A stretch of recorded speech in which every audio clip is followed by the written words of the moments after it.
Welcome back, guys. Now in this video, let's continue discussing about the myeloproliferative disorders. So let's begin. Myeloproliferative disorders. Now in this myeloproliferative disorders, at least from the name you can say, so this is something problem with the myeloid lineage. So what exactly is the problem with the myeloproliferative disorders? Okay, MPDs.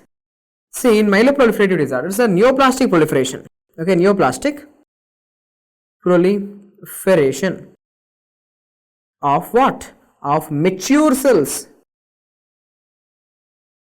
of myeloid lineage.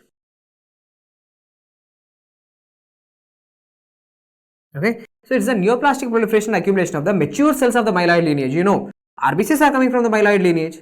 Granulocytes are coming, neutrophils, basophils, eosinophils are coming from the myeloid lineage, monocytes are coming from the myeloid lineage, as well as the megakaryocytes, that's the platelets, are coming from the myeloid lineage. So if you have cancer of these cells, if you have neoplastic proliferation of these cells, more and more mature cells of myeloid lineage are going to be there in the circulation. Okay, so that's what is called as the myelodysplastic syndromes. So based on the type of cell, the myelodysplastic syndromes are classified into different types. Okay, based on the type of cells, more RBC are there, or more granulocytes are there, more megakaryocytes are there. Based on the type of cell, the myeloproliferative disorders are classified into many types.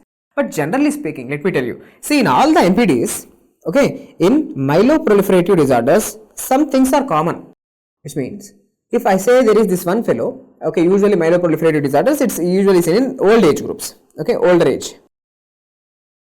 Okay, old age groups, that to 50-60 years. Okay, now if I say there is this one fellow who is having myeloproliferative disorder, in him all cells are going to be elevated. Okay, so RBCs, WBCs, okay, granulocytes, platelets, most of the cells are elevated. Okay, all cells of myeloid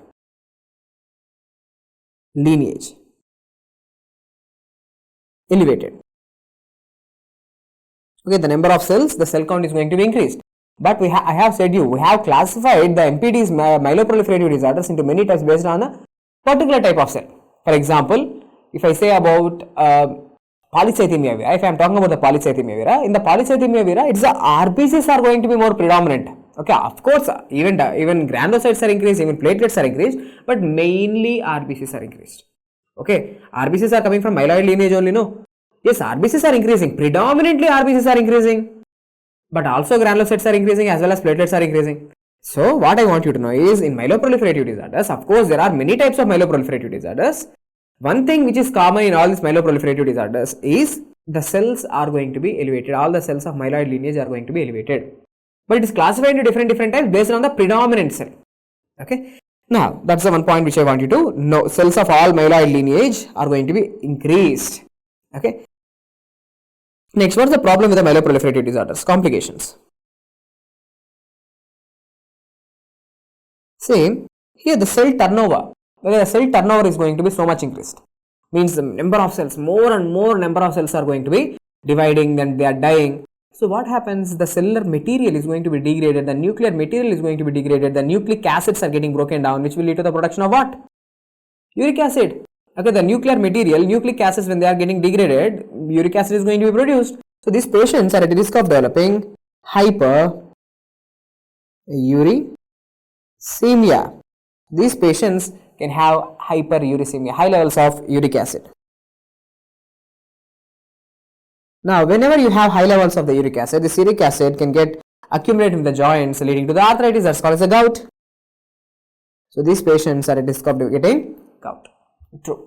Okay, yeah, gout can be seen. Hyperuricemia can be seen. See, it's not that hyperuricemia is going to be there in all the myeloproliferative disorders. Not seen in all the myeloproliferative disorders, but generally speaking, yes, if a patient is having a myeloproliferative disorder, yes, he is at a risk of getting hyperuricemia or gout. But here itself I am telling you, there are certain myeloproliferative disorders which I will explain in a minute. There are certain myeloproliferative disorders where hyperuricemia is not going to be seen. Okay. Anyway, so this is the complication number 1, hyperuricemia. Now other complications can be, these patients can have acute leukemias. Acute leukemias. which means this myeloproliferative disorder, which is a relatively a better condition when compared to acute leukemia. Acute leukemias are the more dangerous things. They are acute. They are the neoplastic proliferation of the blast. They are proliferation of the immature cells.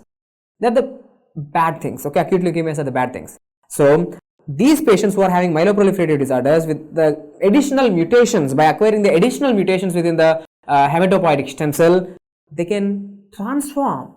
Okay, these myeloproliferative disorders in the future, they can transform into acute leukemias like AML and ALL. Yes, possibility is there. Now, the other possibility is, so there is high turnover, right? The high turnover, there is super high turnover of the cells. Gradually, because of the super high turnover, the entire bone marrow will be replaced with the neoplastic cells, and at the end of the day, there will be marrow fibrosis. So, there can be marrow fibrosis, which is called as a myelofibrosis. Okay, the bone marrow fibrosis or myelofibrosis can be possible. Now, having said that, now let's discuss about the different types of myeloproliferative disorders. Okay, different types of myeloproliferative disorders based on the predominant cell. Okay, based on the predominant cell. The first type is called as CML, that is chronic myeloid leukemia. Okay, chronic myeloid leukemia, CML. Now, what exactly is chronic myeloid leukemia, sir? Okay, now if you ask me, see, in chronic myeloid leukemia, mainly the granulocytes, even of course other cells are also increasing, mainly the granulocytes are increased granulocytes. Okay, mainly the granulocytes are going to be increased. So, it's a neoplastic proliferation of the mature cells of myeloid lineage, especially, okay, RBCs are also increased, even the platelets are also increased, but mainly granulocytes are increased. Now, this is the one condition, chronic myeloid leukemia is the one condition in which the basophil count, okay, so basophil count is also increased in this one condition. So, wherever you see the word basophil count is elevated in elderly people, the basophil count is getting elevated, you should always think about the patient maybe having CML. So, what exactly CML? It's a neoplastic proliferation of the mature cells of myeloid lineage, especially granulocytes. Okay, especially granulocytes. Along with the granulocytes, basophils are also increasing. Also, RBC and other type of cells are also increasing. But the predominant cell that is increasing is the granulocyte. Okay, it's characteristically increased. Now, what is the problem with the CML cell? What are the points which you have to know for your exam? So, it's the cytogenetic abnormalities. So, these patients are going to have a translocation called as 922 translocation. Okay, 922 translocation.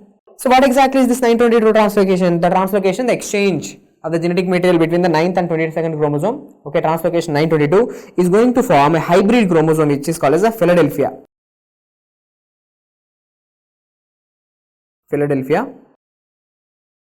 chromosome.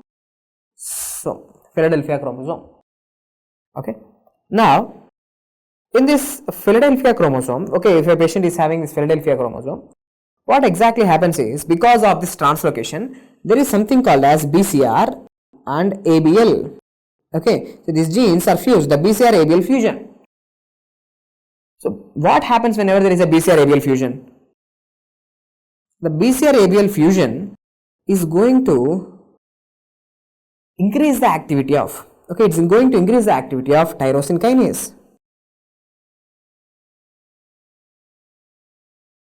Tyrosine kinase activity. So, tyrosine kinase activity is going to be increased, the cell division is also going to be increased at the end of the day. So, the one point which I want you to know is the CML, the condition called as a CML. So, in this CML, okay, chronic myeloid leukemia, there is a 922 translocation which is going to form a hybrid chromosome called as a Philadelphia chromosome, in which there is a BCR-ABL fusion which is going to lead to the increased tyrosine kinase activity, and that's what's going to drive the cancer. Okay, so how to treat this condition if you ask me? So, the treatment is the drug which inhibits the BCR-ABL fusion. I shouldn't say something like that, I should say there is this one drug called as imatinib. Okay, so let me write here. So, the treatment is done with a drug called as imatinib. So, what this imatinib is going to do?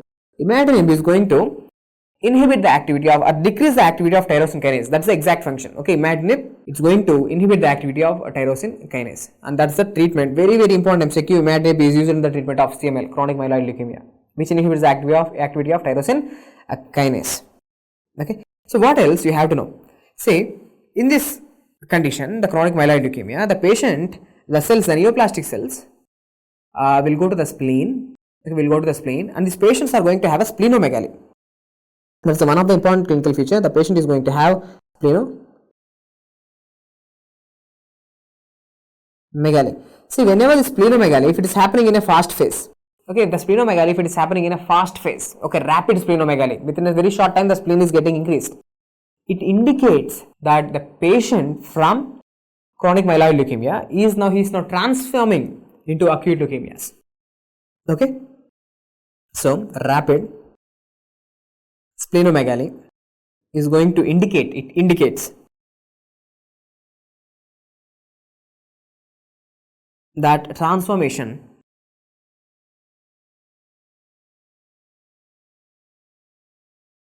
to acute leukemia. So what are the different types of acute leukemias? You know it. Acute leukemias, it can be acute myeloid leukemia, or it can be acute lymphoblastic leukemia, acute myeloblastic leukemia, or acute lymphoblastic leukemia, right? So most of the time, okay, in 66% of the cases, the patient who is having the CML, okay, CML is more relatively a better type of cancer because it's a cancer of mature cells. Mature cells behave in a little bit better way, okay, at least. So the patient who is having CML can get additional mutations, and he can either develop AML or ALL. Okay, that's the point which I want you to know. Next, these cells, or I should say the CML, should be distinguished. Okay, chronic myelogenous leukemia, which is a cancer, it should be distinguished from other condition called as leukemoid reaction. Okay, leukemoid reaction. So how to differentiate between CML and leukemoid reaction? Let me tell you what exactly is CML. CML is a cancer in which there is more number of granulocytes, for example, like neutrophils. So neutrophil count is going to be so much elevated. Lots and lots of neutrophils are there. And what exactly is a leukemoid reaction? For example, imagine that I am the patient who is having an infection in my body. Okay, I am having infection right now, infection or some acute inflammation is going on. Even in this condition, the tissue necrosis or acute inflammation or some infection, it is also going to increase the neutrophil count. So how to differentiate whether it is CML or whether it's a leukemoid reaction? Because in both the cases, neutrophil count is going to be more number of granulocytes are going to be there. Then how to differentiate the condition leukemoid reaction with a CML? See, in CML, whatever the neutrophils are there, see these neutrophils, they are negative for LAP, leukocyte alkaline phosphatase. Leukocyte alkaline phosphatase. This leukocyte alkaline phosphatase is going to be negative. This leukocyte alkaline phosphatase is present in the secondary granules, okay, which is used in the process of killing the bacteria. Okay, this leukocyte alkaline phosphatase, it is absent in a bad neutrophil. It's absent in a neutrophil which is in the cancer. Cancerous neutrophils doesn't have this any LAP. Okay, the cancerous neutrophils are not functioning. But in leukemoid reaction, if there is an infection in the body, the more number of granulocytes are going to be there, and these granulocytes are produced. They are produced in an intent to kill the bacteria, to confine the infection. So they have lots of leukocyte alkaline phosphatase. So based on the leukocyte alkaline phosphatase positivity, presence or not, that's what I mean by. You can actually differentiate the leukemoid reaction from the CML. That's the one way. Okay, one way. The second way is, see these neutrophils which are seen in the CML. Okay, these neutrophils. In these neutrophils, you can very well appreciate that there is a 922 translocation. Okay, there will be Philadelphia chromosome. Okay, that is BCR-ABL fusion. Okay, that's going to be seen. And in this condition, that is a CML, I have said you, it's mainly the granulocytes are increasing. Okay, neutrophils are increasing, no doubt. But this is the one condition in the medicine where the basophils are going to be very much elevated. Okay, if you see a old person where the basophils are getting too much elevated, you should always think about this patient is having some CML. Okay, so basophils. Basophils are elevated. There is basophilia. Okay, so these are the three ways to differentiate CML from the leukemoid reaction. Now, after this, let's discuss about the next type of myeloproliferative disorders. Okay, the next type is called as a poly. The second type, Polycythemia vera. Okay, Polycythemia vera.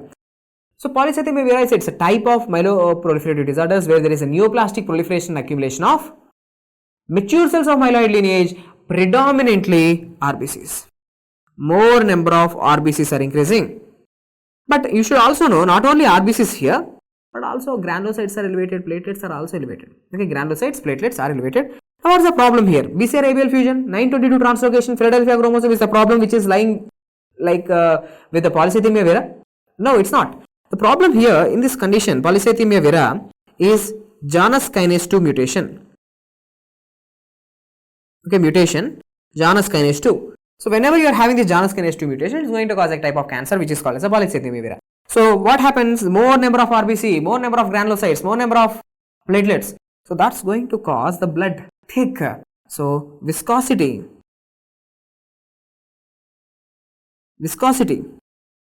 of the blood is going to be too much elevated. So I should say hyper viscous. Okay, hyper viscosity. Now such hyper viscosity, do you know what is the problem with such hyper viscous blood? So such hyper viscous blood can form the clots. Okay, they can form the clots. So that can lead to, so if there is a clot in the artery which is supplying the retina, that can lead to blindness. So there can be blurry vision. So blood supply to the tissues is going to be decreased because of the thick blood. There can be headaches. Okay, and this hyperviscous blood, hyperviscosity is a risk factor for the thrombosis, you know it. Okay, so this blood can form clots and can lead to a condition called as a Budd-Chiari syndrome. Okay, Budd-Chiari syndrome, where the clots are going to be formed in the hepatic vein. In the hepatic vein, there is going to be a thrombosis because of this hyperviscosity, and that hyperviscosity is going to cause the cirrhosis of the liver. Okay, that's called as a Budd-Chiari syndrome.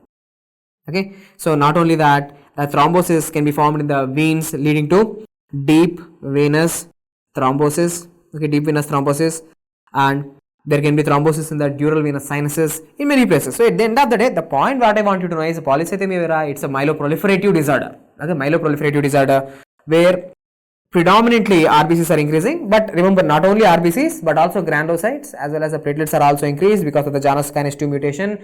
In this condition, there is a hyper viscosity which will lead to the thrombosis. Thrombosis in multiple places can lead to the different types of symptoms. Okay, different types of symptoms. Now what are the clinical features, sir?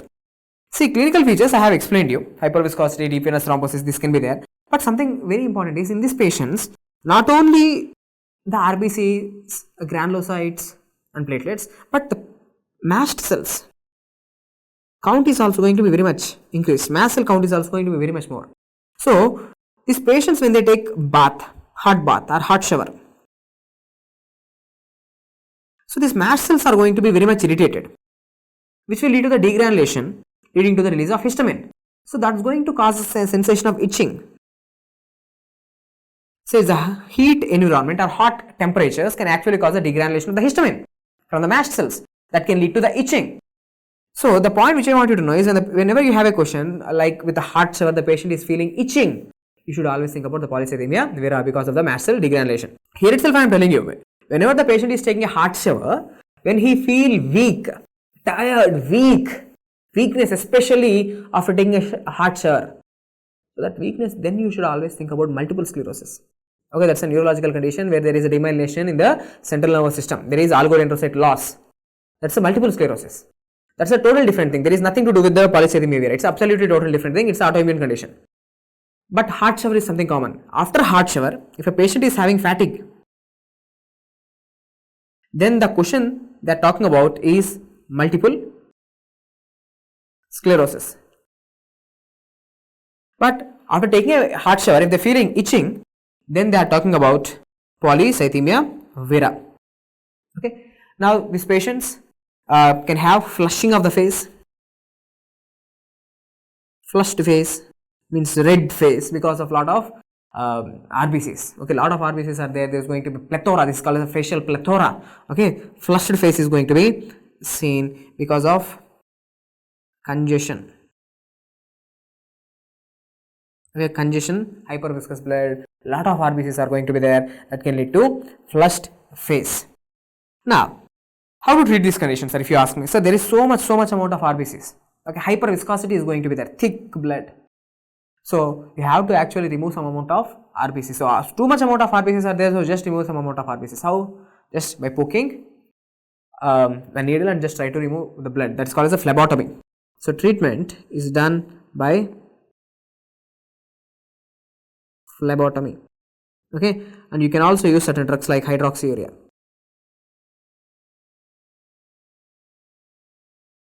Okay, hydroxyurea can also be used in the treatment of this condition.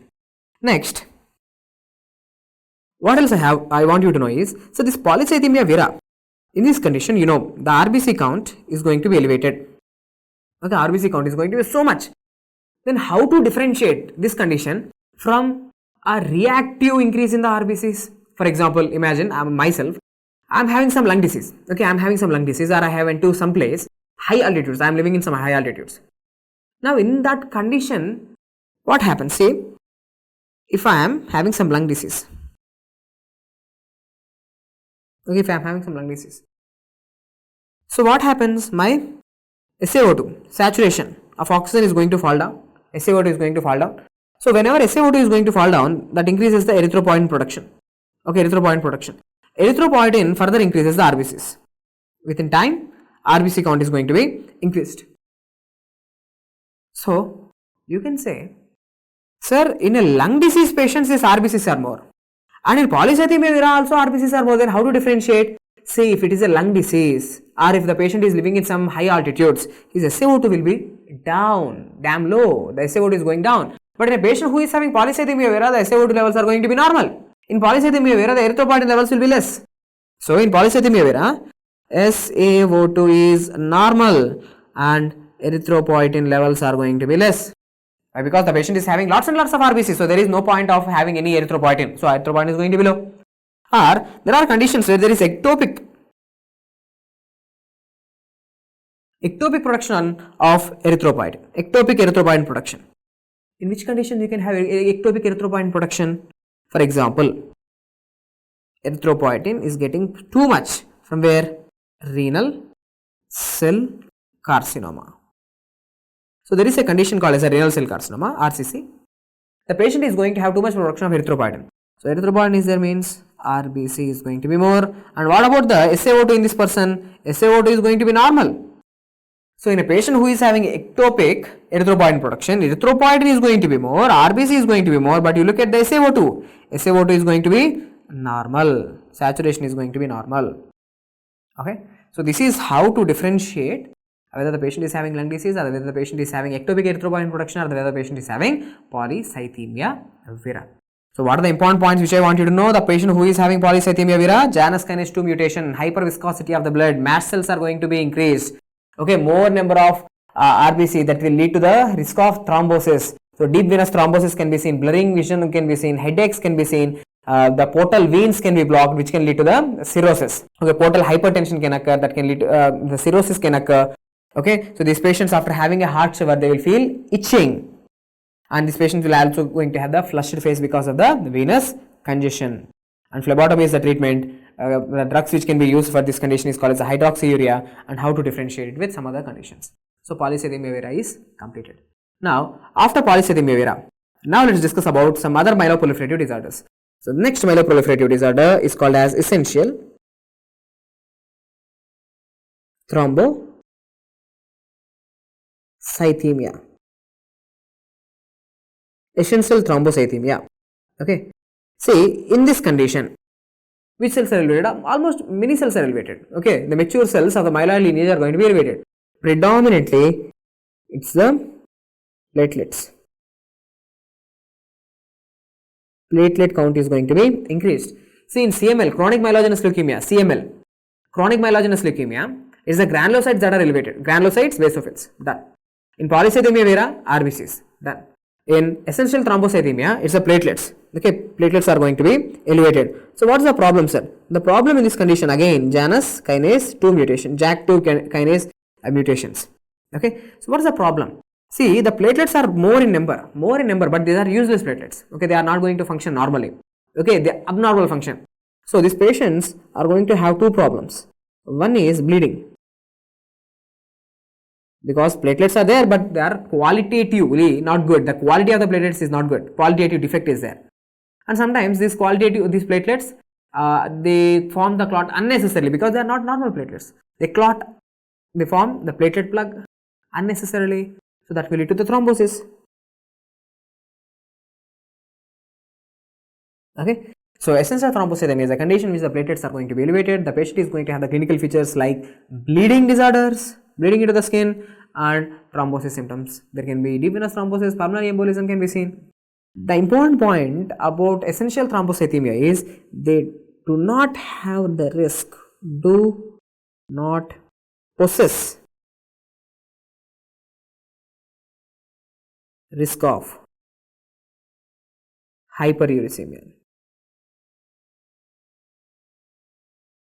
So they do not possess the risk of hyperuricemia because the platelets do not have any nucleus. Okay, platelets are coming from the megakaryocytes. So platelets, when they are forming, they do not have any nucleus itself. So whenever there are so many number of platelets, even after the destruction of platelets, there is no such thing as a nuclear material. There is no such thing as the nucleic acid. So without nucleic acid, uric acid levels are not going to be elevated. Without uric acid, there cannot be hyperuricemia. So there is no hyperuricemia. So what is that myeloproliferative disorder where there is no risk of hyperuricemia?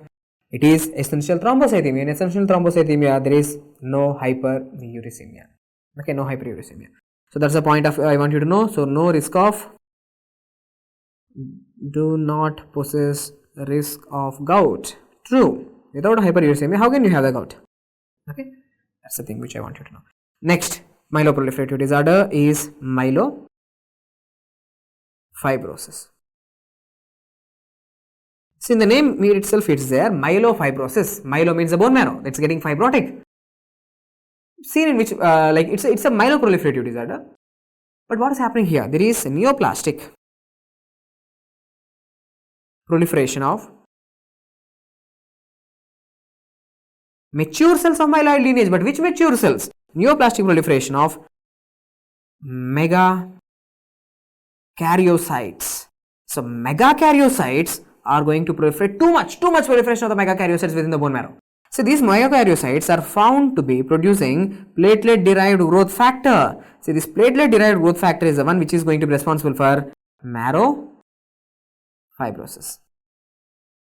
Okay, marrow fibrosis. So marrow is getting fibrotic. Okay, marrow is getting fibrotic. So now the hematopoiesis process, which was normally supposed to occur in the bone marrow, is now not going to occur because the marrow is getting fibrotic. So the stem cells, the hematopoietic stem cells, they will migrate to the other sites for the hematopoiesis. So now what happens because of the marrow fibrosis? The hematopoiesis have to happen, otherwise the patient will die. So there will be extramedullary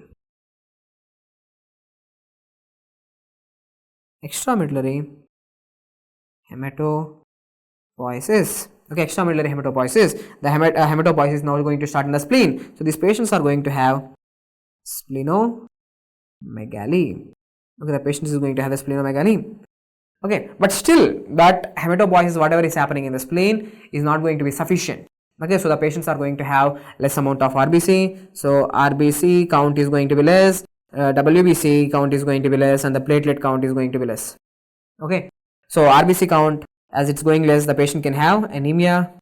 WBC count is going to be less, the granulocyte count is going to be less, so the patient is going to have recurrent infections, and platelet count is going to get less, so that can lead to bleeding. Okay, bleeding. So see, it's not the platelets, it's the megakaryocytes that are getting proliferated too much. Okay, these are bad cells, megakaryocytes. These are the neoplastic megakaryocytes which are going to totally replace the bone marrow with the fibrosis. So marrow fibrosis is going to be there. So now look, whenever this is the bone marrow, now as the bone marrow is getting fibrotic, okay, as the bone marrow is getting fibrotic, see, this is all the fibrosis.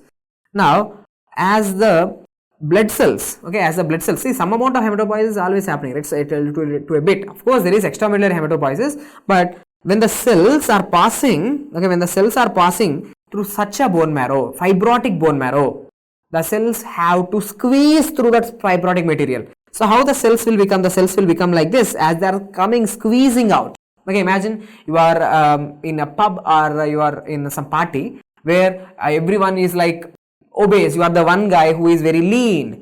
So everyone is obese and they are totally occupying the place. Now you have to go through them. How you will go? You have to squeeze through them. Okay, through such chunky bodies, you have to go through them. So you will be, of course, you will be crushed, right? Okay, you will be squeezed. In the same way, when the blood cells, when they are passing through such a bone marrow, when they are coming out, so they will be squeezed. So the cells will become something like this. Okay, so there will be a tail. So these are called as the teardrop cells, which are also called as the tragocytes.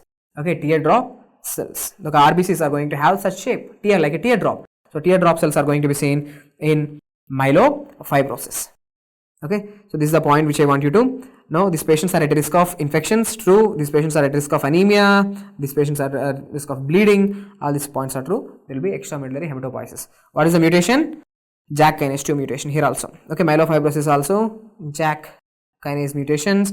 Essential thrombocythemia JAK mutations. Polycythemia Vera JAK mutations. One thing that is a CML. Okay, chronic myelogenous leukemia. Chronic myelogenous leukemia, the chronic myeloid leukemia, that's a CML. It is 922 translocation. Okay, 922 translocation, that is going to cause a Philadelphia chromosome. Okay, BCR-ABL fusion. The treatment is going to be done with which drug? Imatinib. Okay, which is going to inhibit the function of tyrosine kinase. So with this, we have also completed the myeloproliferative disorders. In the next video, we will discuss about lymphomas, and we can also we also have to discuss about the plasmacytoid dyscrasias in the upcoming videos. Hope the video is helpful. Thank you.